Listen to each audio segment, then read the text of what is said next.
This week we're back outside to build on our lesson that we did last week about observing nature. This time, instead of just writing things down, we are going to talk about drawing nature. So you can look at things in different ways. For example, you can take a zoomed out view and spend a little time really focusing to observe nature. And then later on, we're going to go ahead and look at something up close to observe that bit of nature. You can take a walk, whatever distance you want, to find the thing that you want to observe. You can build on last week observing signs of spring, or you can do something else. So we took a little walk, and Griffin and Mari here chose some trees. Griffin is going to draw this tree here that has some snow on it, and Mari chose a different pine tree over here that also has some snow on it. So if you're the one doing the observation, you want to find a good place to sit that you can stay for a little while, and you need a few materials. We brought in our backpack some different drawing materials.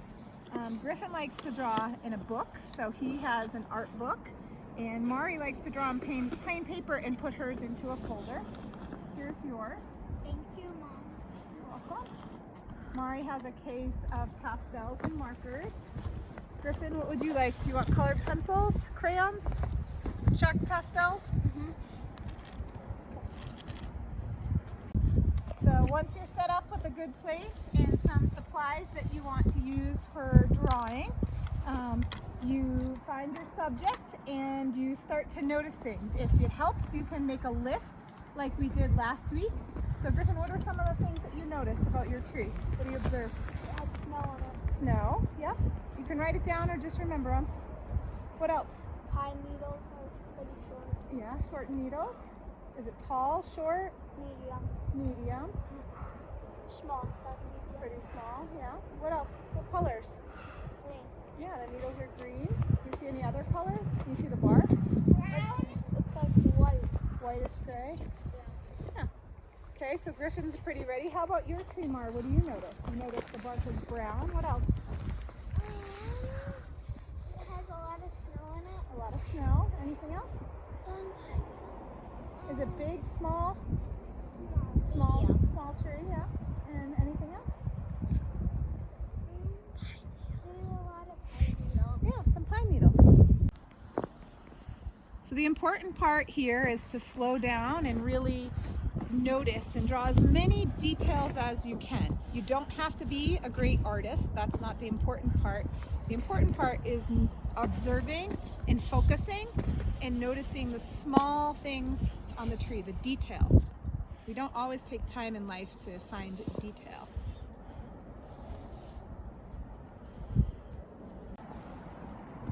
So another thing is you can think about the function of some of the parts that you're drawing. This is the next step, especially if you're in middle school or high school or an adult.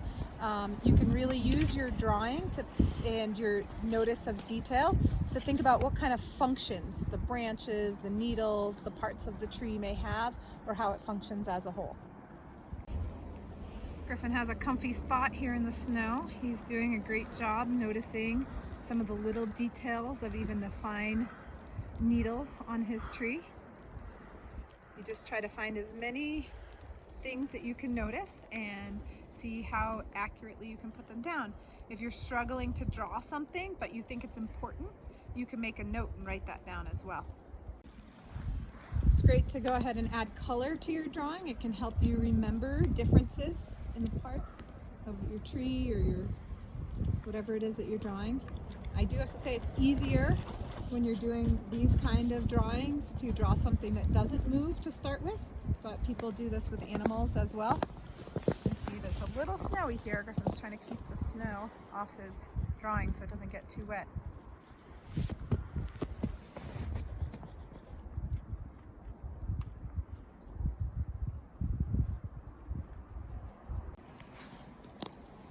Mari, you want to tell us about your drawing? What are you adding?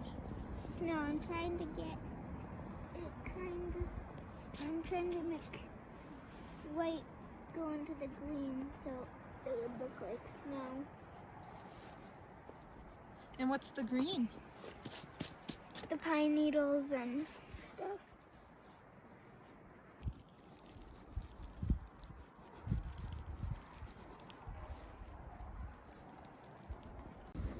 Griffin, anything after you've been drawing this tree that you like or don't like, or I wish it had longer pine needles. longer pine needles?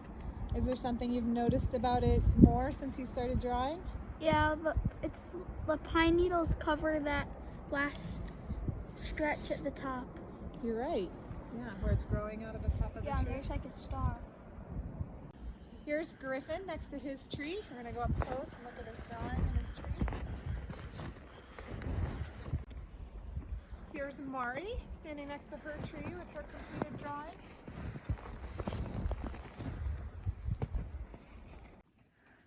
Hi, we're back, Griffin and Mari, and since it's still snowing outside, we decided to do our zoom in to bring a little piece of our big thing that we were observing. Griffin and Mari each chose trees inside to take a closer look and to draw some piece of it up close. So I'm gonna go ahead and let them get started with their drawing. They're gonna be careful to take attention to the detail and see what kind of details they can find on their up close piece of the tree. Griffin and Mari are gonna go ahead and get started. The purpose of this zoom in and zoom out exercise is to see what kind of things you notice that are different when you look at the whole versus a small part of something. It helps us, again, with focus and to just notice and pay attention to detail. Doesn't really matter if you're a good artist or not, you're just trying to fit in as many details. Once again, you can also list out some details that you want to draw, or you can label your drawings. Especially if you're middle school, high school, adult. Sometimes labeling drawings, if you're not a good artist, is helpful.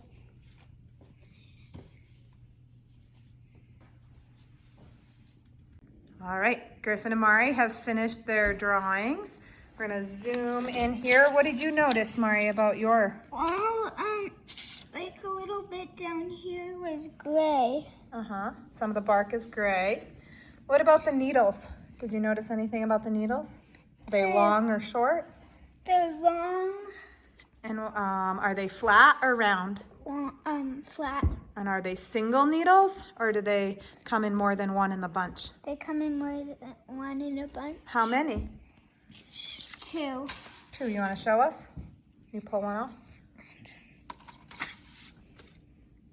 Yeah, they come in. Oh, you ripped it apart, but they come in a pair. So what kind of things did you put in your drawing? Can you tell us about your drawing? I knew it looks kind of orange up here, so I put orange and then a little bit of white on it. And then it kind of made the color, and then the tip of it was brown, and the top, so I drew it brown. Here's Griffin's drawings. What did you notice, Griffin? The needles were round, and they were single. They didn't come in pairs, but I didn't notice that when we were doing it from far away, because they're really close together, so you can't tell if they're in pairs or not. Until you look closer. Yeah, and they're shorter.